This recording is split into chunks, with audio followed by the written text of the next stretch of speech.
제21장.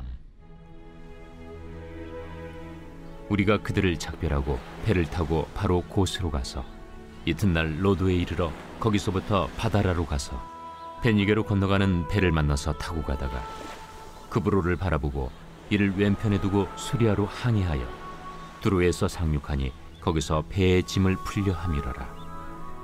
제자들을 찾아 거기서 이레를 머물더니 그 제자들이 성령의 감동으로 바울더러 예루살렘에 들어가지 말라 하더라.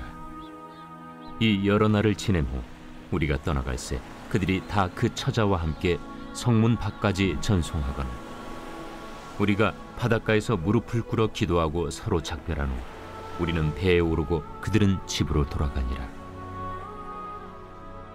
두로를 떠나 항해를 다 마치고 돌레마이에 이르러 형제들에게 안부를 묻고 그들과 함께 하루를 있다가 이튿날 떠나 가이사라에 이르러 7 집사 중 하나인 전도자 빌립의 집에 들어가서 머무르니라. 그에게 딸 넷이 있으니 처녀로 예언하는 자라. 여러 날 머물러 있더니 아가보라 하는 한 선지자가 유대로부터 내려와 우리에게 와서 바울의 띠를 가져다가 자기 수족을 잡아매고 말하기를, 성령이 말씀하시되 예루살렘에서 유대인들이 이같이 이 띠 임자를 결박하여 이방인의 손에 넘겨주리라. 우리가 그 말을 듣고 그곳 사람들과 더불어 바울에게 예루살렘으로 올라가지 말라 권하니 바울이 대답하되, 여러분이 어찌하여 울어 내 마음을 상하게 하느냐. 나는 주 예수의 이름을 위하여 결박당할 뿐 아니라 예루살렘에서 죽을 것도 각오하였노라.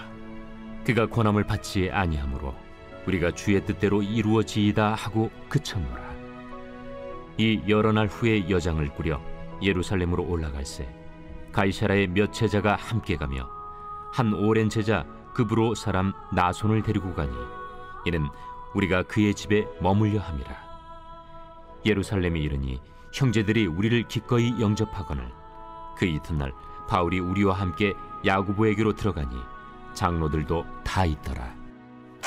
바울이 문안하고 하나님이 자기의 사역으로 말미암아 이방 가운데서 하신 일을 낱낱이 말하니 그들이 듣고 하나님께 영광을 돌리고 바울더러 이르되, 형제여, 그대도 보는 바에 유대인 중에 믿는 자 수만 명이 있으니 다 율법의 열성을 가진 자라. 네가 이방에 있는 모든 유대인을 가르치되 모세를 배반하고 아들들에게 할례를 행하지 말고 또 관습을 지키지 말라 한다함을 그들이 들었도다. 그러면 어찌할꼬? 그들이 필연 그대가 온 곳을 들으리니 우리가 말하는 이대로 하라. 서원한 네 사람이 우리에게 있으니 그들을 데리고 함께 결례를 행하고 그들을 위하여 비용을 내어 머리를 깎게 하라. 그러면 모든 사람이 그대에 대하여 들은 것이 사실이 아니고 그대도 율법을 지켜 행하는 줄로 알 것이라. 주를 믿는 이방인에게는 우리가 우상의 제물과 피와 목매어 죽인 것과 음행을 피할 것을 결의하고 편지하였느니라. 바울이 이 사람들을 데리고 이튿날 그들과 함께 결례를 행하고 성전에 들어가서 각 사람을 위하여 제사 드릴 때까지의 결례 기간이 만기된 것을 신고하니라. 그 이래가 거의 참에 아시아로부터 온 유대인들이 성전에서 바울을 보고 모든 무리를 충동하여 그를 붙들고 외치되, 이스라엘 사람들아 도우라. 이 사람은 각처에서 우리 백성과 율법과 이곳을 비방하여 모든 사람을 가르치는 그 자인데 또 헬라인을 데리고 성전에 들어가서 이 거룩한 곳을 더럽혔다. 이는 그들이 전에 에베소 사람 드로비모가 바울과 함께 시내에 있음을 보고 바울이 그를 성전에 데리고 들어간 줄로 생각함이로라. 온 성이 소동하여 백성이 달려와 모여 바울을 잡아 성전 밖으로 끌고 나가니 문들이 곧 닫히더라. 그들이 그를 죽이려 할 때에 온 예루살렘이 요란하다는 소문이 군대의 천부장에게 들리매 그가 급히 군인들과 백부장들을 거느리고 달려 내려가니 그들이 천부장과 군인들을 보고 바울 치기를 그치는지라. 이에 천부장이 가까이 가서 바울을 잡아 두 쇠사슬로 결박하라 명하고 그가 누구이며 그가 무슨 일을 하였느냐 물으니 무리 가운데서 어떤 이는 이런 말로 어떤 이는 저런 말로 소리치거늘 천부장이 소동으로 말미암아 진상을 알 수 없어 그를 영내로 데려가라 명하니라. 바울이 층대에 이를 때 무리의 폭행으로 말미암아 군사들에게 들려가니 이는 백성의 무리가 그를 없이하고자 외치며 따라가미러라. 바울을 데리고 영내로 들어가려 할 그때 바울이 천부장에게 이르되 내가 당신에게 말할 수 있느냐? 내가 헬라 말을 아느냐? 그러면 내가 이전에 소요를 일으켜 자객 4,000명을 거느리고 광야로 가던 애굽인이 아니냐? 나는 유대인이라 소비 아닌 길리기아 다소시의 시민이니 청컨대 백성에게 말하기를 허락하라.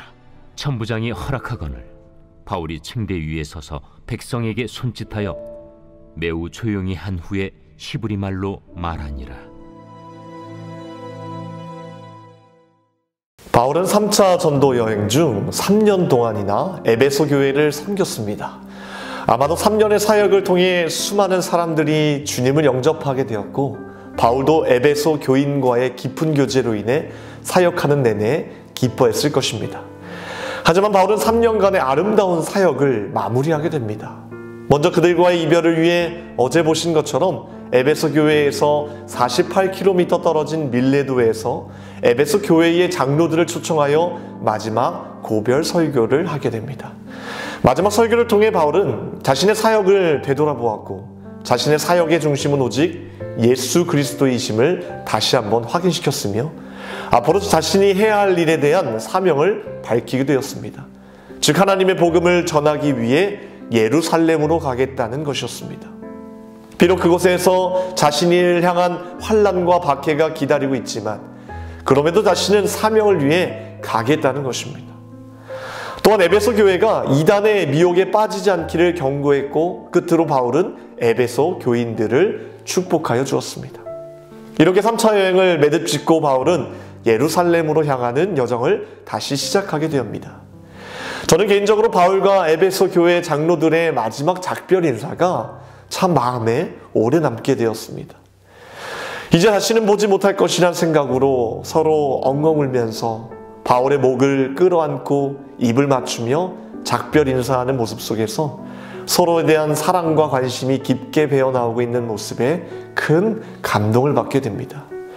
사도행전의 저자인 누가는 이 장면을 모사하면서 이렇게 말하고 있습니다. 1절 말씀에 우리가 그들을 작별하고, 누가가 작별하다라는 동사를 쓴 분명한 의도가 있습니다. 누가가 사용한 이 작별하다라는 동사의 아포스파오는 떼어내다, 빼내다 라는 뜻으로 억지로 분리시키는 동작을 나타내는 동사입니다. 바울은 자신을 에베소 교회와 에베소 장로들에게서 억지로 떼어냈습니다. 3년간의 사역이 주는 분명한 열매가 있었고 자신 스스로도 만족했으며 그 자리에서 마지막 인생의 말년을 편하게 보낼 수도 있었지만 그는 이 모든 것으로부터 자신을 떼어냈습니다. 작별하였습니다. 그 이유는 자신의 모든 안위와 행복보다는 주님께서 명령하신 복음을 전하는 일이 더 중요했기 때문이었습니다. 심지어 그가 선택한 예루살렘의 길은 결박과 고난이 버젓이 기다리고 있는 십자가의 길이었음에도 불구하고 예수님과 동일하게 담대함으로 예루살렘을 향해 힘찬 발걸음을 내딛게 된 것입니다. 오늘 21장 1절과 2절 말씀을 보면 장로들과 작별했던 곳 밀레도에서 출발하여 고스를 거쳐 로도에 이르렀고 또 거기서부터 바다라로 가서 베니게로 건너가는 배를 만나서 타고 가고 있음을 언급하고 있습니다. 그런데 이 짧은 두 구절의 말씀 속에서 언급된 여정은 우리가 생각하는 것보다 훨씬 더 많은 시간들이었고 그것을 통과하는 것은 사실 바울에게도 쉽지만은 않은 여정이었을 것입니다. 밀레도에서 고스섬은 70km 떨어진 곳으로 의술학이 상당히 발전된 곳이었습니다. 바울은 평생을 육체의 가시로 고단한 삶을 살아왔기에 그곳에서의 의학의 도움을 받으며 안주할 수 있었습니다. 하지만 바울은 바로 동남쪽으로 80km 떨어져 있는 로도 섬으로 가게 됩니다.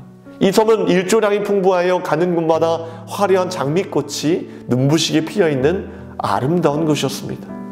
그러나 그곳에서 다시 배를 갈아타 약 80km 떨어진 항구 바다라로 갔습니다. 이것은 어마어마한 배들이 무역을 하는 무역 항구 도시였습니다. 하지만 이번에도 잠깐 머물러 있는 경유지로만 삼았을 뿐 다시 예루살렘으로 가는 여정을 시작합니다. 이번에는 더 힘든 여정이 눈앞에 찾아옵니다. 왜냐하면 바다라에서 이전에서 언급하고 있는 베니게로 가는 여정은 약 650km, 대략 일주일 정도가 걸리는 긴 여정이었기 때문입니다. 바울은 이 힘든 모든 여정을 끝내 완주합니다. 심지어 오늘 4절에서 언급하고 있는 것처럼 제자들이 이 무모한 여정을 말렸지만 바울은 개의치 않고 예루살렘으로 향하였고, 우리가 아는 것처럼 그곳에서 체포당해 결국 로마에서 참수형을 당하게 됩니다. 바울이 밀레도에서 이처럼 예루살렘으로 가기까지 쉽지만은 않은 과정 속에서도 자신의 사명을 포기하지 않고 끝까지 완수할 수 있었던 가장 큰 동기가 무엇인지 아십니까? 성경은 우리에게 이에 대한 단서를 숨겨놓았습니다. 오늘 3절 말씀입니다. 구브로를 바라보고. 아까 말씀드린 것처럼 바다나에서 베니게로 가는 일주일의 여정 속에서 하나님이 바울에게 보여주신 것이 있었습니다. 바로 구브로라는 섬을 보여주셨습니다. 베니게로 향해 가는 여정 속에서 바울은 저 멀리 자신의 눈앞에 흐릿하게 남아 보이는 구브로 섬을 최소 하루 이상을 바라보게 되었습니다. 하나님은 왜 바울에게 이 섬을 보이게 하셨을까요? 여러분, 이 구브로 섬은 바울에게 있어서 정말 특별한 곳이었습니다. 이곳이 바로 바울의 첫 선교지였기 때문입니다. 주님과의 첫사랑이 있었던 곳이었습니다. 부활하신 주님께 부르심을 받고 처음으로 뜨겁게 복음을 전했던 은혜의 현장이었습니다. 어쩌면 하나님은 13년이란 긴 세월 동안 앞만 보고 달려온 바울에게 이제 마지막 사명을 앞두고 이 사명을 완수함에 있어서 끝까지 버티고 견디게 하는 것이 바로 이 첫 마음의 회복임을 깨닫게 하신 것이라 생각합니다. 바울은 이 구브로 섬을 바라보면서 그때 하나님께서 부어주신 은혜들을 기억했을 것입니다. 먼저는 이곳에서 자신의 이름을 바꿔주심으로 본질 자체를 바꿔주신 하나님의 은혜를 기억했을 것입니다. 사울이라는 히브리어의 의미는 요구하다입니다. 요구는 채워지면 또 다른 요구를 낳기 때문에 만족이 있을 수 없었습니다. 그런데 사울은 예수님을 만난 후 그의 이름을 파울로스, 즉 작다라는 의미로 변화시켜 주셨습니다. 다시 말해 주님의 은혜가 아니고서는 아무것도 할 수 없는 지극히 작은 자라는 것입니다. 이 바울이라는 이름이 첫 사역지인 구브로 섬에서 처음으로 언급되었습니다. 사울은 하나님께서 보게 하신 구브로 섬을 바라보면서 다시 한번 자신의 존재를 완전히 바꿔주신 그 하나님의 은혜를 기억했을 것입니다. 하나님은 저와 여러분들에게도 이 구브로 섬과 같은 은혜의 장면들을 생각나게 하실 줄 믿습니다. 하나님께로 가는 신앙의 여정 속에서 우리의 연수가 20년, 30년 쌓이면서도 늘 변함없는 마음으로 하나님의 사명을 감당할 수 있었던 것은 결코 우리의 힘이 아니라 그분이 그때그때마다 보여주시는 은혜의 장면들이라는 생각이 듭니다. 오늘도 하나님께서 보여주시는 은혜를 바라보며 앞으로도 주님의 손길로 작고 미천한 우리들의 삶이 하나님의 풍성한 은혜로 채워지기를 기도하는 귀한 시간이 되기를 주님의 이름으로 축원합니다. 오늘 목요일 새벽에 함께 기도할 공동기도 제목은 다음 세대와 가정을 위해 함께 기도하겠습니다. 아이들이 예배의 자리를 떠나지 않게 달라고 기도하시고 다음 세대가 세상의 죄에 물들지 않고 믿음으로 자라나게 해달라고 가정의 예배가 회복되기를 위해서 이 시간 함께 기도하겠습니다. 하나님 감사합니다. 주님께서 허락하신 수많은 시간들 속에서 주님께서 보여주신 그 은혜의 장면들 때문에 오늘 이곳까지 달려오게 된 줄 믿습니다. 주님이 보여주신 그 은혜의 장면들을 기억하면서 주님과의 첫 마음을 회복시켜 주시며 주님께서 허락하신 귀한 사명을 완수함에 있어서 조금도 지체하지 않고 달려나갈 수 있도록 동행하여 주시옵소서.